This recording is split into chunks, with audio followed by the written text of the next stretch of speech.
All right, guys, what's going on? Welcome back to the Everything College Football Podcast. Dave, me and Nick here reviewing our 2022 preview and prediction for the Kansas State Wildcats. I think this coaching staff is a pretty solid one. Chris Klieman, it's his fourth season after a legendary tenure at North Dakota State. 20-16 record. Been a little bumpy, but they're really set up to do some damage this season. Colin Klein, one of the hot, young, rising stars in the coaching ranks. He's a quarterback legend here at Kansas State. It's his first year as a play caller. He's been on staff since 2017. The staff absolutely loves this guy. So do the players. Happy to see him get his opportunity here. Joe Klanderman, he's been with Klieman since 2014. His third year at Kansas State. He will be the defensive play caller. 63rd in recruiting for the Wildcats this past season. That's kind of where they've been the last couple of years. Never been too great at recruiting, but they did add 8 transfers, and that's some big news for them. Looking at the Kansas State offense, they added a big-time transfer from Nebraska in Adrian Martinez. He was a little up and down during his time with Scott Frost and the Cornhuskers, but I think he had a very impressive season in 2021. 27 touchdowns, nearly 3,400 yards, dual-threat guy. He's a great runner, makes a lot of plays on the move. Obviously him and Deuce, they're going to be very tough to contain, especially on the edge in the option game. That's something Colin Klein thrived in. You think with these two guys in the backfield, they're certainly going to look to get that going. Deuce Vaughn, 1,800 yards last year, 22 touchdowns. He's only 5'6", 173 pounds. He is as elite as they come with the quickness and the open field awareness. Starting with these top 2 players they got in the backfield, I'm very excited for their potential. What do you think they're going to do in 2022? I love what Colin Klein can do with this offense. Martinez, a bit of a polarizing figure in his time at Nebraska. Team wasn't that great, but it really wasn't his fault considering the 3,400 all-purpose yards plus 27 touchdowns he had. Vaughn, such a talented player, highly ranked for a reason, really talented player. I really want to see what he can do. This dual threat offense and sort of, option kind of play is going to be incredible. They're going to be able to just dominate teams, run all over the floor, do whatever they can do with that. I love this sort of spread type of speed this offense has. Vaughn is so talented. I think this would be great. Martinez can take a real step forward here. New offensive coordinator. They're going to build the offense around him. There's a lot of fun that can be had here with this team. I'm very interested in what Klein does from a passing standpoint with Martinez, though, because this is a player that hasn't been great, but he has shown the ability to stand in the pocket, take a shot, deliver downfield with accuracy. He doesn't exactly have a rocket arm, but he also has some accuracy issues and turnover issues. He has had 8+ interceptions in all 3 years as a starter. Went from 8 to 9 to 10 this past season, so he has certainly not gotten better in that area. I think he just tries to do too much. That offense in Nebraska, I don't really know what it was. Scott Frost, a former offensive guru at this point, because they were not able to manufacture much. It was not great for his development there. Very interested to see what happens this year. But I think some of those inconsistencies with accuracy and turnovers, we've seen both of that on 3 of his picks in the Purdue game, where he was just very inconsistent, trying to do too much. So I think this is a great fit for Martinez in this offense. Very interested to see that next step, though, as a passer. Outside of Deuce Vaughn, though, they got DJ Giddens, 6'1", 212, the bigger back, Kansas high school football star. He's going to be sharing some time with Vaughn. This is a veteran wide receiver group. Phillip Brooks, possession pass catcher, but has quickness. He's 5'7", 163, very undersized, kind of like Vaughn. You're noticing a theme with this offense. Keenan Garber, 176 pounds. They also got Malik Knowles, who's, I believe, under 200 pounds. He's the more heavy hitter. He's a great kick returner. He had 2 touchdowns last year on that front, 33 yards per return. They got a lot of speed on this offense, not a lot of depth. They do have Cade Warner as well, Kirk's son. They don't have depth or size. These guys are going to have to stay healthy. If not, it's going to be bad news bears for this offense. How do you feel about the skill positions all around? There definitely lacks depth and the size. They're really undersized, but I think Brooks is a talented player. I think he has real potential to step up this year. Brooks had a decent year last year. I'm excited to see what he can do.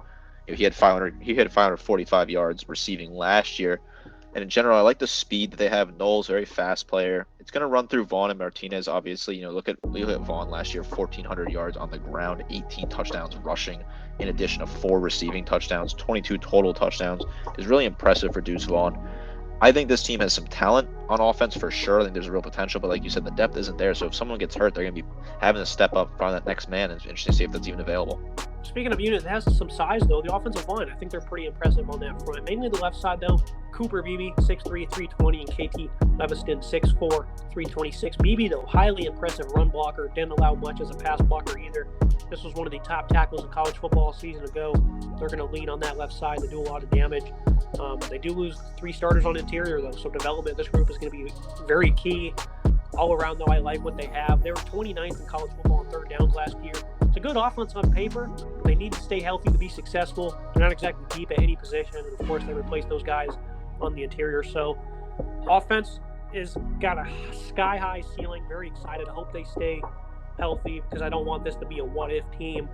I just want to see what they can accomplish over the course of 12 games. Looking at the defense, 6 starters back on a unit that ranked 3rd in yards per game allowed in the conference. I really like this defensive line. They were 31st in college football in run defense. Its pass rush got home most of the time without blitzing, with the front 4 getting after it. But all around, I think this front 7 has a lot of potential. Felix Uzama, 14.5 tackles for loss, 11 sacks, 6 forced fumbles. This guy was a massive breakout star last year. Strong drive on the interior, gets low, powers through. Not a great get off, but he's very fast. That's one thing you notice on tape. Violent hitter as well.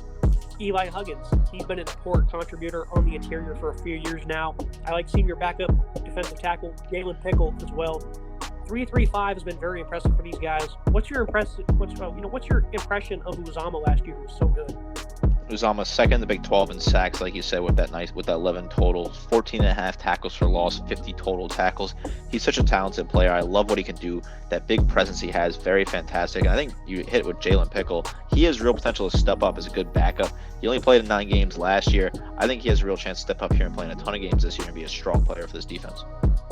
Yeah, I wouldn't say depth is overwhelming on this position either, but they get back 3 great guys that are starters. And they get back another phenomenal starter, linebacker Daniel Green, a phenomenal stat sheet stuffer, prime time run stuffer as well. Did a good job as a blitzer as well. He was rarely used in that department, though, but he did have 16.5 tackles for loss, 89 tackles. All around, he's just an attacker. He did so much for them, really anchored down that middle part of the defense. This is kind of a veteran linebacker group, though, because you also have Khalil Duke coming back.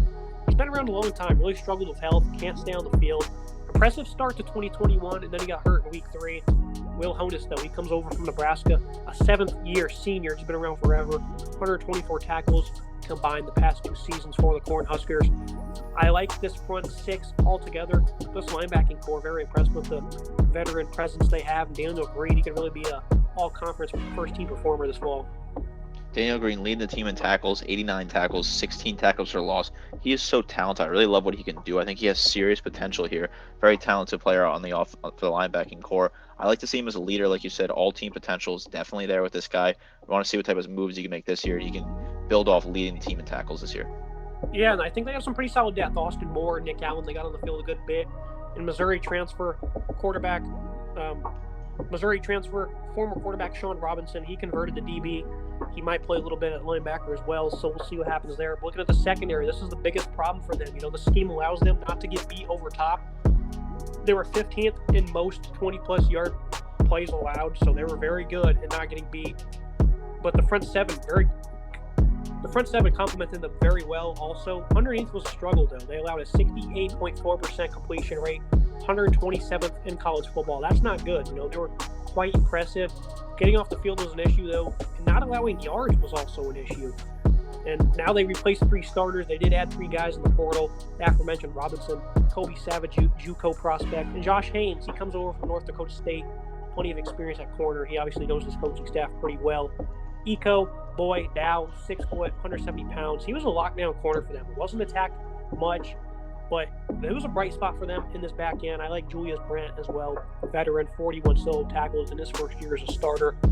I'm not really sure how to feel about the secondary. They're certainly trying. They were not very good at times last year. I worry about the secondary a lot. I think Kobe Savage coming out of JUCO, I think he's a real potential here. He had a decent career at Tyler Junior College. I think he has real potential for this Kansas State team, but they replace a lot, like you said. Replacing 3 starters would be tough. I don't really know what to see of the secondary. I think they might have a bit of a struggle. They struggled a lot last year. It looks like they'll be a lot for the same this year. They just don't have the talent there unless a guy like Savage steps up and really starts to perform. Yeah, I think they added a handful of other transfers in the back end as well. There are going to be some late arrivals. TJ Smith, he's a second-year starter at strong safety, so they do have a bit of experience, but it's a little mixture of both. But again, I think this front 6 really complements this scheme very well with their potential to step up, make plays, and everything they gave them last year. So I think they certainly have a really good defensive unit. Secondary, though, very concerning. That's going to be their Achilles heel this fall. Looking at the schedule and the prediction for this Kansas State team, I expect a lot out of them. The last couple of years, they really had Oklahoma's number, but going on the road this year, September 24th, again, early on in the season, I think they'll drop that game because I just think that Brent Venables' defense is going to be the difference maker in that game.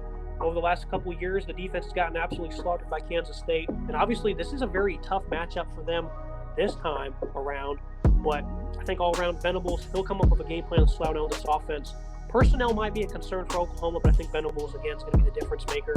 Early on, though, they also played Missouri. First matchup since 2011, 94th meeting all time. That's an underrated rivalry, I guess you could say. These teams have played a lot, haven't did it in a long time, so that's awesome to see those guys match up on the gridiron again.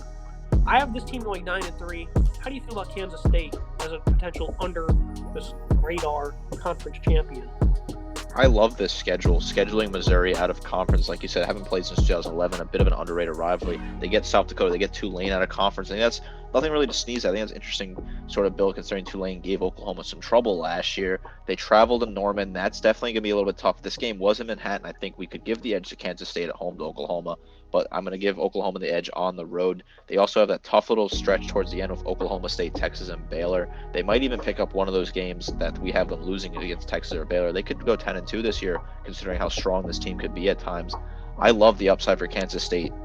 They're going to be easily bowl eligible. They're going to be contending in the Big 12, and they could definitely be involved in one of those bigger bowl games and get a nice bowl win. They won a bowl game last year, one of the weaker bowl games. Could they take a step forward here and get to a more important bowl game, pick up a more important win? I definitely think that's possible. Yeah, looking at October 8th, they've been outclassed by Iowa State physically the past 2 years. I think they'll get over the hump on the road this time, even though that's an offensive line that pretty much gets all the starters back. Texas, they've won 5 straight. Get them at home. Offense for Texas, too explosive. I think they'll win that one. Everyone but me picked Kansas State to win that game last year at home against a backup quarterback, and they couldn't even get it done. So going on the road this year, I think it'll be a low-scoring contest, but they could certainly win that one and get the 10 wins. Very excited, like you said, for this Kansas State football team. Hopefully they can stay healthy, and we'll see what they can accomplish. Chris Kleiman, though, pretty good bunch here on both sides of the ball. That's going to be it for today's episode, guys. Thank you for joining me, Nick. Yeah, sky's the limit for this Kansas State team. Just see what they can do. Thanks for having me on. Make sure you guys like, comment, subscribe. See you next time.